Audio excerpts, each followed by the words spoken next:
Where else would you rather be? I'm Paul Clifford, CEO of the Penn State Alumni Association. Welcome to the people of Penn State. Each week on the podcast, you can expect to hear the voices of Penn Staters talking about what they're passionate about. And you can expect to feel the pride and the power of the Penn State network. So we have a great show lined up for you today. We're talking with Antonella Crescimbeni. She is a 2017 graduate of Penn State, former photo editor for the Daily Collegian. We're going to ask her about her time at the Big Ten Championship and following the 2016 Penn State football team. She honed her skills at the Pittsburgh Post-Gazette and Vox Media. During her time at Penn State, she had the opportunity to cover events like the Republican and Democratic National Convention, Inauguration, Rose Bowl, the 2016 Paralympics in Rio, and much, much more. She currently works for the New York Rangers as a producer and editor and is responsible for all aspects of the creative process, including videography, photography, editing, producing social videos, long-form features, event presentations, and marketing platforms. Please welcome to the people of Penn State, Antonella Crescimbeni. Antonella, how are you today? I'm doing good, Paul. How are you? I am doing fantastic. Let's start right at the beginning of your Penn State journey. How did you become a Nittany Lion? Yeah, so when I was applying for colleges and stuff, Penn State had been on my radar thanks to one of my counselors. But at the time, I didn't really think I would get in. I had actually applied for the med school, and last minute, with the advice of my photo professor in high school, I applied for the College of Arts and Architecture. And, I remember just submitting my application, not even thinking I even had a chance. And then I remember I got an email from Kurt Marshall, who was the College of Arts and Architecture's, multicultural affairs and recruitment coordinator. And he had actually offered me a full tuition scholarship through the Bunton-Waller program. And I remember when I got the email, I thought it was a scam, or I thought it was like, this is not possible. And I remember my mom and I were like, there has to be like a catch. And I remember we called him right after school and he was like, no, this is real. Like, this is a full tuition scholarship. And so I immediately took it. And I actually started, as a fine art photography major. That's amazing. Shout out to legend Kurt Marshall. The impact that guy has had on the experience of Penn Staters, it's immeasurable. I mean, he's mentioned more than a dozen times on this podcast and is just continuing to have a great impact here at Penn State. 100% agree. Yeah. So I said in the intro about some of the experiences that you've had here, but as a student, what were you involved in when you came to University Park? For me, when I first started, I was in the fine arts degree. So I actually hadn't done journalism or any of that. I was pretty more involved with like a lot of art studio classes, took a lot of my time. And honestly, it wasn't until the fall of my sophomore year, one of my friends in my photo classes convinced me to go with her to audition for the Collegian. And at the time I didn't really know much about it. And so I was like, all right, I'll go with you. I, submitted my application and I got accepted in as a photographer and I never looked back. That's amazing. So did you grow up a sports fan? Was it covering sports something that you had always had on your radar screen, or was it something that was introduced when you got involved with the Collegian? Yeah, for me, I mean, I'd followed sports, mainly, soccer and basketball, not really much football or anything like that now that I've become obsessed. But at the time, not really. Like at first, when I first even got accepted, I was like, is this actually going to be, career for me? And once I started, becoming more involved with Collegian and, doing more sports and stuff, I was like, oh, this is pretty cool. Like, I would love to do this if, given the opportunity. All right. So a special shout out to Sam Coffey, who last night scored a goal for the U.S. women's national team, fellow Penn Stater, in her second cap with the national team. You're a soccer fan, you just mentioned. So who are your teams? Who do you follow? What leagues are you into? Yeah, no, I'm a big, obviously, U.S. women's national team soccer fan. Here, because I'm here in New York, I also a big Gotham fan. And Also huge Tottenham Spurs fan. Unfortunately, we're not doing as well. We started off on a hot start, but I would say, yeah, those are big soccer groups for me. Yeah, I think I'm a fan of your rivals. I'm a Portland Timbers fan and Portland Thorns. Oh yeah. And then an Everton fan in the Premier League. So yeah, but always fun when you see, like when you watch the national team, because of the quality of the Penn State women's program, there's usually 2 or 3 women on that national team. So it was a lot of fun watching the game last night against China and seeing Sam score her first international goal. That was a pretty big deal. Yeah, no, 100%. So you alluded to this. You talked about your interest in medicine, and then had your path change to arts and architecture. When you came to Penn State and started in arts and architecture, what was your initial career goal, and how did that start to shift towards what you're doing today?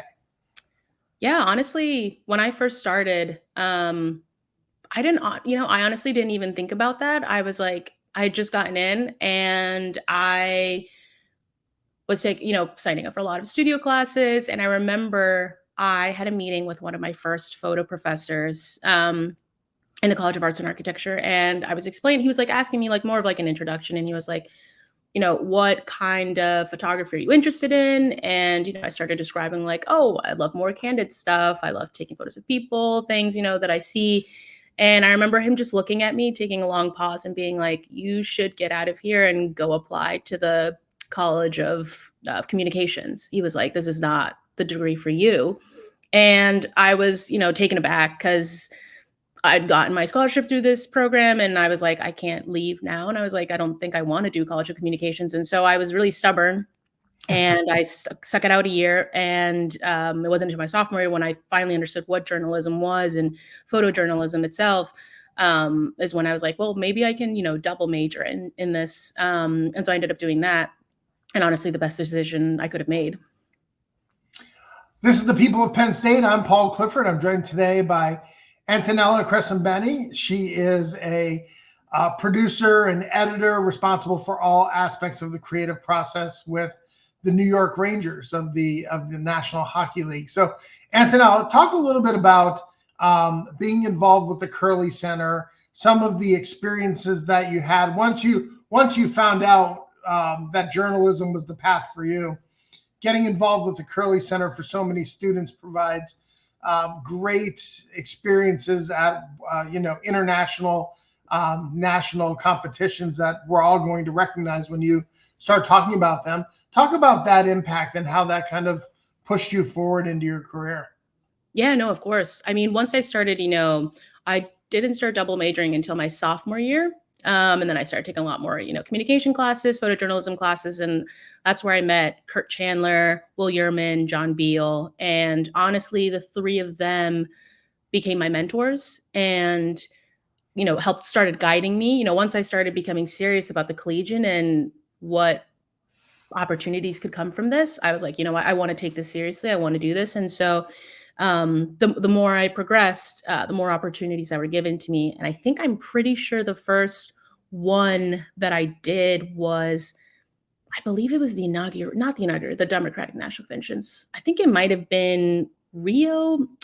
The dates are a little blurry for me right now. But without the Curley Center, without, those opportunities, like I don't think I would have had the portfolio to be able to apply for, internships or have that type of experience that I could use, outside in the work field without it. And then, so you had those great experiences as a Penn Stater, then became a staff photographer with the Pittsburgh Post-Gazette. Talk a little bit about how your career then accelerated after Penn State. Yeah, definitely. So I first started, became photo editor in my junior year. I think it was the spring of my junior year, and started doing a lot more responsibilities in that aspect, having a staff of photographers, and once I started doing also these courses with Kurt Chandler and all of them, is when I fully realized I was like, I can actually do this as a career. And so with their help, they actually helped me, craft my portfolio, started applying for different internships. And thankfully, Kurt Chandler had worked for the Pittsburgh Post-Gazette. So he was able to, reach out to some photo editors there and get me an interview, and was able to apply. But, without my portfolio, without the stuff that I'd covered, I don't think I would have had a chance to even get the internship at the Post-Gazette itself. And then following that, it led you to an internship at Ozzy that progressed into full-time work, and with Cheddar and then Vox. So talk about your professional experiences leading up to your time at Madison Square Garden. Yeah, of course. So once I actually started as an intern for the Post-Gazette in the summer of 2017 and loved it. Actually, during my time there, the Penguins had won the back-to-back Stanley Cup champions. And so, I got to cover the parade. I got to cover a lot of different sports, but also learn the community of Pittsburgh. And I think it was one of my fondest times, living there and being able to experience all that with, an insane, incredibly talented, journalists that I got to work with there. But I started becoming a little homesick and, eventually wanted to move to New York. And so I grew up in Jersey. And so after a year and a half, I decided to go home and, figure out what I wanted to do. And I remember at the time there wasn't many, opportunities for photojournalists. If so, it was very limited or, very competitive. So I decided to pivot, and I had done a little bit of video work in college. I'd actually done the short doc workshop that was launched at the College of Communications. I think it was my senior year is when they had first started it. And so I learned a little bit about video, but I was like, maybe I can, start editing. I knew video eventually was the future, in the sense of I needed to know more than just photography. And so I had actually found, I think on one of the job postings on Facebook that I'm a part of for journalists, had like a freelancer to, edit social videos, and it was at Ozzy Media. And so, applied, I actually got it, and, worked my way up from a freelancer to an intern to an associate video producer. And I learned a lot. And then from there, went on to Cheddar, and I produced explainers for their YouTube and live TV platforms. And that one I think was the hardest. I think editing in that form of, researching a specific topic, interviewing, editing, doing some motion graphics myself, definitely built my skills. And, at the time, I remember when I was working for Cheddar, I remember our biggest competition was Vox Media, and they were, elite at doing, producing explainers or producing videos on YouTube itself. And so I was always, trying to find the next goal. And for me, that was, the next step in my career. And so they had a year-long fellowship that I applied to, and I got it. And I ended up working for Vox for about under a year. I think it was like 7 months, 8 months. And so it was incredible. I think there is really where I learned how to edit fully from, not only just interviewing and working on motion graphics, but specifically on like sound design, of the flow of a video, pacing, just a bunch of things that without that group of people that worked there that I worked with at the time, I don't think I would have gotten the job that I have at the Rangers also. So I think, every different place that I've worked at has given me a bunch of different skills that I've been able to use to the next job and the next job. And I think altogether is, making my time at the Rangers a really great one. Yeah, that's fantastic. Now that everybody has one of these, right? We all see ourselves as photographers and videographers, but I know that there is the professional side to that. So when you're looking to tell a story through photography and video, right? What is your creative process that you go through? Where does the idea come from? And then how does that come to fruition in terms of what kind of media you want to produce this story in, and what kind of platform you want it to live on? Yeah. I mean, for me, I think it depends. if I'm approaching a story or if I'm coming up with ideas, it honestly comes from inspiration from other people, other creatives that I follow. So I'm really big on, networking, seeing and following people from different, teams or different companies or just any sort of creative video aspect or graphic or social. I'm always looking and getting inspired. And I think sometimes that leads to another idea, leads to another idea. But when I'm approaching a story or how I want to tell it, I guess it depends. It depends on what type of emotion I'm trying to get out of a video, or sometimes uh, what ends up working out, or I don't know. I guess it depends, but I know I definitely grab a lot of inspiration from a lot of different people that I follow and collaborate with a bunch of different talented groups of people. So I'm a fan of Big East basketball, right? So I know the significance of Madison Square Garden, right? Not just to basketball, but to hockey and to entertainment and performers, right? If you've done a 3-night set as a singer or as a performer at Madison Square Garden, you've made it. What is it like to go to work there? Oh, it's absolutely incredible. Sometimes while I'm commuting to work and walking up to that building, it's definitely one of those pinch me moments where I'm like, I never pictured myself there. I remember actually I photographed for the first time I've ever photographed in Madison Square Garden was one of the Big East tournaments. I remember it was a double header. It was Penn State basketball and Penn State hockey. Oh yeah, the hoops and hockey weekend. Yeah, it was at hockey they played against Michigan, and I'm pretty sure it was also Michigan basketball, if I remember correctly. But I remember just being on that court, and I also grew up a Knicks fan, unfortunately. We're doing really great now, though. But growing up as a Knicks fan too, I'd always dreamed of, working for the Knicks as some sort of, whether it was photography or videography or whatever.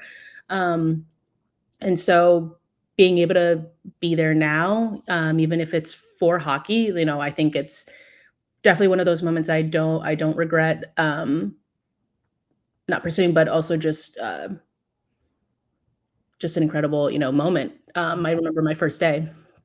Yeah, it's incredible. That hoops and hockey weekend was fantastic. I think people always ask kind of what makes Madison Square Garden so special, right? Why is it the world's most famous arena? Is it part of like the New York complex that everything in New York is great? And I think it's just like so many different little things, right? In that it's huge and yet it's intimate. Yeah.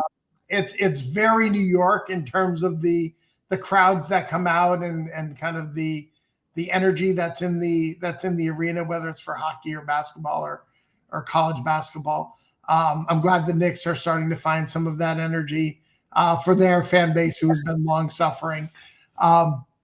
If you had to think about kind of so far in your early career, kind of what has been that kind of signature moment for you in terms of an event that you were covering or a story that you were able to tell, what has that been so far? At Madison Square Garden? Or just really anywhere. But yeah. I would say two. I would say one was being in Rio with the Curley Center and being able to cover, a sport of that magnitude, being there with other journalists, covering it as well with us. I remember, we got to use equipment from Canon. They'd loaned us, a bunch of great lenses and cameras. And I remember I was photographing a wheelchair race, and I was waiting at the end of the platform, but I remember just standing there and, just taking it all in and couldn't believe that I was, there in Rio de Janeiro covering it for the Associated Press. At the time I was like, this is insane. This, shouldn't be happening right now. I would say one is that one. And then the second one I would say was, last season for the playoffs, I had pitched an idea for, end of season recap for the Rangers. And I remember my first year when I started, another shooter from the Knicks side had done, something similar. And I'd always told myself, I'm going to do something like that eventually during my time here, and to be able to do it in my second year. And I was very nervous, trying to piece it all together. It took me a couple of weeks of a lot of long nights and a lot of headaches. But once I was done, I think that moment also, for me, it proved to me that I was like, I can do this. I can really, excel and progress in, my edits, but also in my storytelling. That's awesome. You mentioned earlier in the interview, but I want you to talk a little bit more about what it meant for you to receive the Bunton-Waller Fellowship. And for those who might not know what that fellowship is all about, and how that was meaningful to you here as a Penn Stater. Yeah, of course. I mean, without it, honestly, I don't think I would have been able to afford college, at least not out of state. And so for me, when I got that email and got that scholarship, I didn't, realize like the magnitude of, how what's the word? How you don't come across this often. And so, I'm a first generation college graduate. So I think for me and my family, not only just did it relieve the stress of, being able to pay for school, but I think gave me a shot to, get a career, built a life here, and be able to excel. This is the People of Penn State. I'm Paul Clifford. I'm joined today by Antonella Crescimbeni from the New York Rangers. She's a producer and editor there in Madison Square Garden. So at the end of the People of Penn State, we like to have a little bit of fun. So just some quick hitter questions that I ask. So maybe share the first thing that comes to mind. Perfect. Your favorite class at Penn State? Ooh, I would say I have two. I would say first one would have to be any class with Kurt Chandler. He was one of my biggest mentors, and during my time at Penn State, and for me, it never felt like a class with him. He was always made it interesting and just so fun, and I wouldn't be where I am today as a photojournalist without him. And then my second one, I actually took a welding class. I actually almost triple majored at one point. I was in pursuit of my BFA in sculpture, but I couldn't get enough credits in time because the Collegian and journalism took a lot of time away from me. But that welding class with, I remember it was Bonnie Clora and Matt Olson was one of my favorites. And also, I spent a lot of time in our shop with them and Mark Risso. And for me, it's definitely one of my favorite memories as well. That's amazing. How about your favorite moment that you've been able to capture in a photo? Oh, for me, it's 100%. The Grant Haley scoop of the football at the 2016 whiteout. I remember it clearly. I was on the end where they were kicking the field goal. And I remember I was talking with someone, and we were down, and I was like, I don't know if they're going to be able to come back. And all of a sudden, Marcus Allen blocks it. And I remember just like grabbing, like just out of instinct, like immediately grabbing my camera. And I got it as Haley was, scooping it up and running on the other end. But for me, that was definitely something I never forgot. I remember, the ground shaking still with just that moment itself. Yeah,